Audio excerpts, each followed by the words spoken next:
ನಮಸ್ಕಾರ. ರಿವ್ಯೂ ಚಾನಲ್ಗೆ ಸ್ವಾಗತ. ನಾನು ಸಖ್ಯ ಗಾಂವ್ಕರ್. ಕೊನೆಗೂ ಯತ್ನಾಳ್ ಅಚ್ಚರಿಯ ನಡೆ. ನೋಟಿಸ್ ಕೊಟ್ಟಿದ್ದಾಯಿತು. ಡೆಡ್ಲೈನ್ 72 ಗಂಟೆಗಳ ಡೆಡ್ಲೈನ್ ಮುಗಿದು 3 ದಿನ ಆಯಿತು. ಆದರೂ ಯತ್ನಾಳ್ ಸುದ್ದಿ ಇಲ್ಲ. ಹೈಕಮಾಂಡ್ ಮುಂದಿನ ನಡೆ ಏನು ಅನ್ನೋದು ಗೊತ್ತಿಲ್ಲ. ರಾಜ್ಯ BJPಯಲ್ಲಿ ಬಹಳ ಟೆನ್ಷನ್ಗೆ ಕಾರಣ ಆಗಿತ್ತು ಎರಡೂ ಬಣಗಳಿಗೂ ಕೂಡ.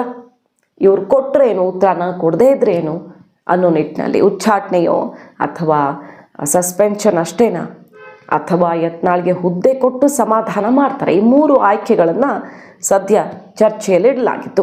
ಈಗ ಕೊನೆಗೂ ಹೆಜ್ಜೆಯನ್ನು ಎತ್ತಿಟ್ಟಿದ್ದಾರೆ ಯತ್ನಾಳ್. ಅಜ್ಞಾತರಾಗಿದ್ದರು, ಯಾರ ಸಂಪರ್ಕಕ್ಕೂ ಸಿಗ್ತಾ ಇರಲಿಲ್ಲ. ಕೊನೆಗೆ RSS ನಾಯಕರ ಸಂಪರ್ಕಕ್ಕೆ ಸಿಕ್ಕಿ ಅವರು ಪಾಠ ಎಲ್ಲ ಮಾಡಿ RSS ನಾಯಕರೇ ಹೈಕಮಾಂಡ್ ಮುಂದೆ ಒಂದಿಷ್ಟು ವಿಚಾರಗಳನ್ನು ಇಟ್ಟು ಇದು ಅತ್ಯಂತ ಅನಿವಾರ್ಯ ಅಂತ ಮನವರಿಕೆ ಮಾಡಿಕೊಟ್ಟ ಮೇಲೆ ಯತ್ನಾಳ್ ಅವ್ರಿಗೆ ಸಮಯ ಕೊಡ್ತು ಹೈಕಮಾಂಡ್. ಅದರ ಬಳಿಕ ಈಗ ಯತ್ನಾಳ್ ನಡೆ ಅಚ್ಚರಿಗೆ ಕಾರಣ ಆಗಿದೆ. ಡೆಡ್ಲೈನ್ ದಿನವೇ ಯತ್ನಾಳ್ ಮಾಡೋದಕ್ಕೆ ಹೊರಟಿರೋದು ಏನು? ಇಂಟ್ರೆಸ್ಟಿಂಗ್ ರಿಪೋರ್ಟ್ ನಿಮ್ಮ ಮುಂದೆ ಇಡ್ತಾ ಇದ್ದೀವಿ. ಮಿಸ್ ಮಾಡ್ತೀರಿ ನಮ್ಮ ಚಾನಲ್ನ ಸಬ್ಸ್ಕ್ರೈಬ್ ಮಾಡಿ, ನಿಮ್ಮ ಅಭಿಪ್ರಾಯ ಕಮೆಂಟ್ ಮಾಡಿ ತಿಳಿಸಿ. ಎಸ್ ವೀಕ್ಷಕರೇ, ಮೊದಲನೇ ದಿನ ಏನಂದ್ರು ಅವರು, ನನಗೆ ನೋಟಿಸ್ ಬಂದಿಲ್ಲ. ಅಕಸ್ಮಾತ್ ಬಂದಿದ್ರು ಬಗ್ಗೋ ಮಗ ನಾನಲ್ಲ. ಇಂಥ ಎಷ್ಟೋ ನೋಟಿಸ್ಗಳು ಬಂದಿದ್ದಾವೆ, ನಾನು ಉತ್ತರ ಕೊಡಲ್ಲ, ಜಪ್ಪಯ್ಯ ಅಂದರೂ ನಾನು ಜಗ್ಗಲ್ಲ ಅಂತ ಹೈಕಮಾಂಡ್ಗೆ ಸೆಡ್ ಹೊಡೆದಿದ್ದಾಯಿತು. ಆ ಮೂಲಕ ವಿಜಯೇಂದ್ರ ಬಣಕ್ಕೆ ಇನ್ನೂ ಈಸಿ ಆಯಿತು. ನೋಡಿ, ಇಷ್ಟು ಮಾಡಿದ್ರು ಸುಮ್ಮನಿರೋಕ್ಕಾಗತ್ತಾ? ಹೈಕಮಾಂಡ್ಗೆ ಎಂಥ ಮಾತಾಡ್ತಿದ್ದಾರೆ ಇವರು. ರಾಜ್ಯ ಉಸ್ತುವಾರಿಗೆ ಬಾಯಿಗೆ ಬಂದಂಗೆ ಬೈದರು, ಈಗ ಹೈಕಮಾಂಡ್ಗೆ ನಾನು ಬಗ್ಗಲ್ಲ ಅಂತಿದ್ದಾರೆ. ಇಂಥವ್ರನ್ನ ಬಿಡ್ತೀರಾ ಅನ್ನೋ ರೀತಿಯಲ್ಲಿ ಈಸಿ ಆಯಿತು. ಅಲ್ಲಿ ಪ್ರವೇಶ ಮಾಡಿದ್ದೆ RSS ಮಧ್ಯ ಪ್ರವೇಶ ಮಾಡಿ ಯತ್ನಾಳ್ ಅವರು ಕಿವಿ ಹಿಂಡತ್ತೆ. ಇದು ಸರಿ ಇಲ್ಲ, ಈ ನೋಟಿಸ್ಗೆ ಉತ್ತರ ಕೊಡಲ್ಲ ಅನ್ನುವಂಥ ವರ್ತನೆ ಸರಿ ಇಲ್ಲ ಅಂತ ಹೈಕಮಾಂಡ್ ಎದುರು ಇನ್ನೊಂದು ಸ್ವಲ್ಪ ಸಮಯ ಕೊಡಿ, ದಯವಿಟ್ಟು ಇದೊಂದು ಸಲ ಕ್ರಮ ತಗೊಳ್ಬೇಡಿ, ಸ್ವಲ್ಪ ಸಮಯ ಕೊಡಿ, ನಾವು ಕೂಡ ಅರ್ಥ ಮಾಡಿಸ್ತಾ ಇದ್ದೀವಿ, ನಮಗೆ ಕೊಡಿ ಆ ಟಾಸ್ಕನ್ನು ಅಂತ ಯತ್ನಾಳ್ಗೆ ಮನವೊಲಿಸುವ ಪ್ರಕ್ರಿಯೆ ಶುರುವಾಯಿತು. ಕೊನೆಗೂ ಯತ್ನಾಳ್ RSS ಸೂಚನೆಯಂತೆ ಈಗ ಸುದೀರ್ಘವಾದಂಥ ಉತ್ತರವನ್ನು ನೋಟಿಸ್ಗೆ ಕೊಟ್ಟಿದ್ದಾರೆ ಅನ್ನುವ ಬ್ರೇಕಿಂಗ್ ನ್ಯೂಸ್ ಬರ್ತಾ ಇದೆ. ಇದು ರಾಜ್ಯ BJPಯಲ್ಲಿ ಮಹತ್ವದ ತೀರ್ಮಾನ ಏನಾಗತ್ತೆ ಅನ್ನೋದಕ್ಕೆ ಸಂಬಂಧಪಟ್ಟಂಥ ಬೆಳವಣಿಗೆ. ನಾನು ಉತ್ತರ ಕೊಡಲ್ಲ ಅಂತ ಕೂತಿದ್ದ, ಯಾರ ಸಂಪರ್ಕಕ್ಕೂ ಸಿಗದೆ ಕಲಬುರಗಿಲೊಂದು, ವಿಜಯಪುರದಲ್ಲೊಂದು ಮೀಟಿಂಗ್ಗಳನ್ನು, ಸೀಕ್ರೆಟ್ ಮೀಟಿಂಗ್ಗಳನ್ನು ಮಾಡ್ತಾ ಇದ್ದಂತಹ ಯತ್ನಾಳ್ ಅವರು ಯಾರ ಫೋನ್ ಕಾಲ್ಗೂ ಕೂಡ ಉತ್ತರಿಸಿಲ್ಲ ಅನ್ನೋ ಸುದ್ದಿನೂ ಬಂತು. ಕೊನೆಗೆ ಇಷ್ಟೆಲ್ಲ ಆದಮೇಲೆ ಈಗ ಸುದೀರ್ಘವಾದ ಉತ್ತರವನ್ನು ಹೈಕಮಾಂಡ್ ನಾಯಕರ ಮುಂದೆ, ಅಂದರೆ ಶಿಸ್ತು ಸಮಿತಿ ನೋಟಿಸ್ ಇತ್ತಲ್ಲ ಅದಕ್ಕೆ ಬಹಳ ಡೀಟೇಲ್ ಆಗಿ ಉತ್ತರವನ್ನು ಕೊಟ್ಟಿದ್ದಾರಂತೆ. ಆಲ್ರೆಡಿ ಈಗ ಕೊಟ್ಟು ಮುಗಿಸಿದ್ದಾರೆ. ಆ ಮೂಲಕ ಹೈಕಮಾಂಡ್ ಆಜ್ಞೆಗೆ ತಲೆಬಾಗಿದ್ದಾರೆ ಅಂತ ಆಯಿತು. ಸೆಡ್ ಹೊಡಿತೀನಿ ಅಂದವರು.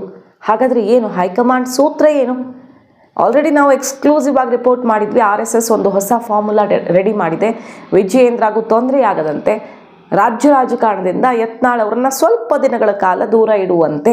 ನೀವು 3 ವರ್ಷಕ್ಕೆ ಸಸ್ಪೆನ್ಷನ್ನು, ಇಂಥ ಕ್ರಮಕ್ಕೆಲ್ಲ ಮುಂದಾದರೆ ಹೈಕಮಾಂಡ್ ಅಲ್ಲಿ ತನಕ ಹೋಗ್ಬಿಟ್ಟಿತ್ತು.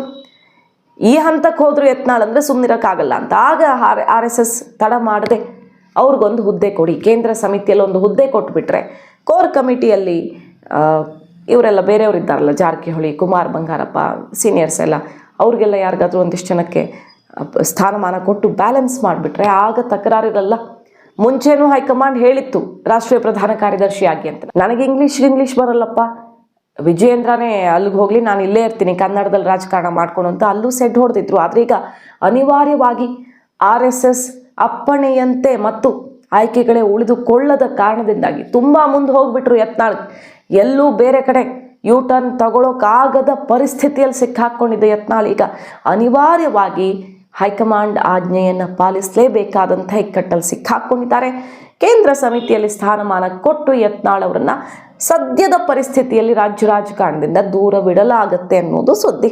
ಸೊ ಕೊನೆಗೂ ಉತ್ತರ ಕೊಟ್ಟಿದ್ದಾರೆ. ಆದರೆ ಕುತೂಹಲ ಅಂದರೆ 20ನೇ ತಾರೀಕು ಇಲ್ಲ 21ನೇ ತಾರೀಕು ರಾಜ್ಯಾಧ್ಯಕ್ಷ ಘೋಷಣೆ ಆಗುತ್ತೆ ಅಂತ ಹೇಳಲಾಗಿತ್ತು. ಇಲ್ಲ ರಾಜ್ಯ BJPಯಲ್ಲಿ ಇದ್ದಿರೋ ಗೊಂದಲಗಳಿಗೆಲ್ಲ ತೆರೆ ಎಳೆಯುತ್ತೆ ಹೈಕಮಾಂಡ್ ಅಂತ. ಅದೇ ನಿಟ್ಟಿನಲ್ಲಿ ವಿಜಯೇಂದ್ರ ನಾಳೆ ಒಂದು ಪ್ರೆಸ್ ಮೀಟು ಕರೆದಿದ್ದಾರೆ.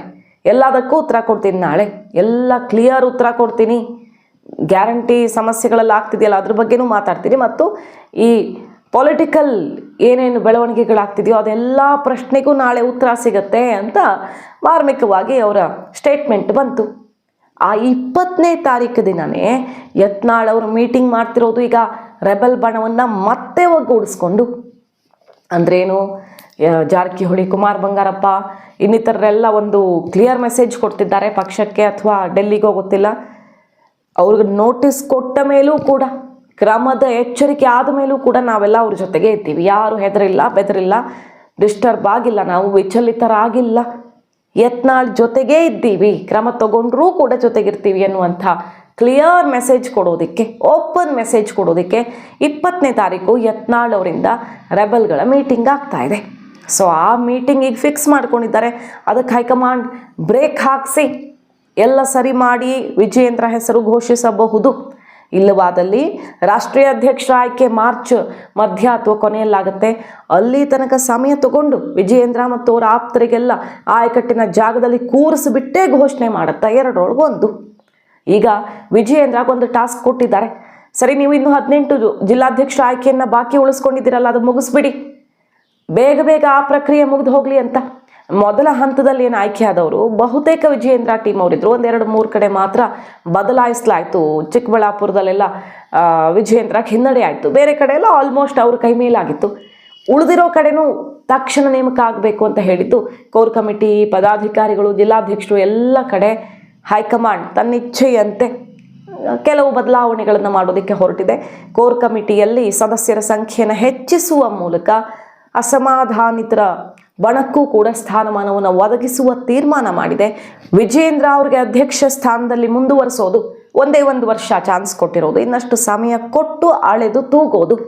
ನೋಡಿ, ಅವ್ರು ನಿನ್ನೆ ಒಂದು ಕಾರ್ಯಕ್ರಮದಲ್ಲಿ ಏನಂತಾರೆ, ಯಡಿಯೂರಪ್ಪನವ್ರಿಗೆ ಸಂಕಷ್ಟ ಬಂದಾಗೆಲ್ಲ ಜೊತೆಗೆ ನಿಂತಿದ್ರೆ, ಅದೇ ರೀತಿ ನನ್ನನ್ನು ನೀವೇ ಕಾಯಬೇಕು ಅಂತ ಸಮುದಾಯಕ್ಕೊಂದು ಮೆಸೇಜ್ ಕೊಟ್ಟರು ವಿಜಯೇಂದ್ರ. ಮತ್ತೊಂದು ಕಡೆ ಸೀನಿಯರ್ಸು ತಟಸ್ಥ ಬಣದಲ್ಲಿ ಗುರುತಿಸ್ಕೊಂಡಿರೋರೆಲ್ಲ ಹೋಗಿ ಹೈಕಮಾಂಡ್ಗೆ ಯತ್ನಾಳ್ ಪರವಾಗಿ, ಅಂದರೆ ಅವ್ರಿಗೆ ನೋಟಿಸ್ ಸರಿ ಬಟ್ ಆ್ಯಕ್ಷನ್ ಎಲ್ಲ ಬೇಡ ಅಂತ ಬಹಳ ಪ್ರಯತ್ನ ಅವ್ರ ಕಡೆಯಿಂದನೂ ಆಗ್ತಿದೆಯಂತೆ. ಇದೇ ಟೈಮಲ್ಲಿ ವಿಜಯೇಂದ್ರ ಈ ತಟಸ್ಥರು ಅಂತ ಗುರುತಿಸ್ಕೊಂಡಿರೋರ ವಿರುದ್ಧವೂ ಕೂಡ ದೂರಿದ್ದಾರೆ.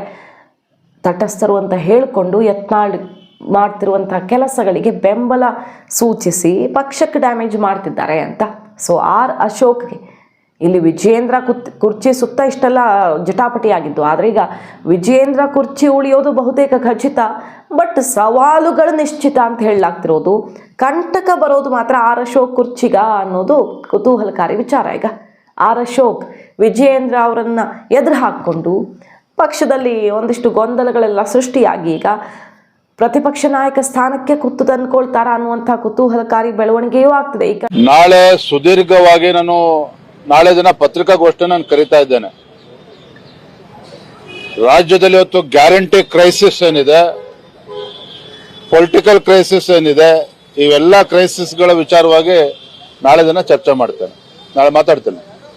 ಈಗ ಸರ್ 20ನೇ ತಾರೀಕು ಒಳಗಡೆ ಸರಿಯಾಗುತ್ತೆ ಅಂತ ಹೇಳಿದ್ರಿ, ಏನ್ ಸರಿಯಾಗುತ್ತೆ, ಏನಾಗುತ್ತೆ? ನಿಮ್ಮೆಲ್ಲಾ ಪ್ರಶ್ನೆಗಳಿಗೆ ನಾಳೆ ಉತ್ತರ ಕೊಡ್ತೇನೆ.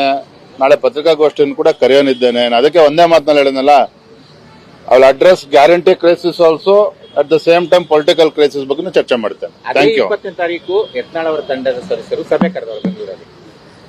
ಅವ್ರು ಹಿರಿಯರಿದ್ದಾರೆ, ಸಭೆ ಕರೆದು ಚರ್ಚೆ ಮಾಡಬೇಕು, ಪಕ್ಷ ಹೆಂಗ್ ಬಲಪಡಿಸಬೇಕು ಅಂತ ಹೇಳಿ ಚರ್ಚೆ ಮಾಡೋದಕ್ಕೆ ನೀವ್ ಯಾಕೆ ಬೇಡ ಅಂತ ಹೇಳ್ತೀರಿ?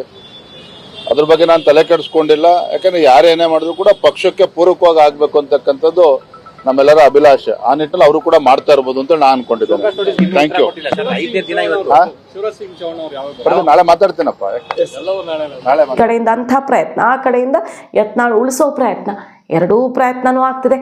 ಸೊ ಹೈಕಮಾಂಡ್ ಈಗ RSS ಕೊಟ್ಟಿರೋ ಫಾರ್ಮುಲಾವನ್ನೇ ಫೈನಲ್ ಮಾಡೋ ಥರ ಕಾಣಿಸ್ತಾ ಇದೆ. ಯಾಕಂದರೆ ಯತ್ನಾಳ್ ಕೊನೆಗೂ ಉತ್ತರ ಕೊಟ್ಟಿದ್ದಾರೆ ಅಂತ ಹೇಳಲಾಗ್ತಿರೋದು, ಸುದ್ದಿ ಬರ್ತಿರೋದು.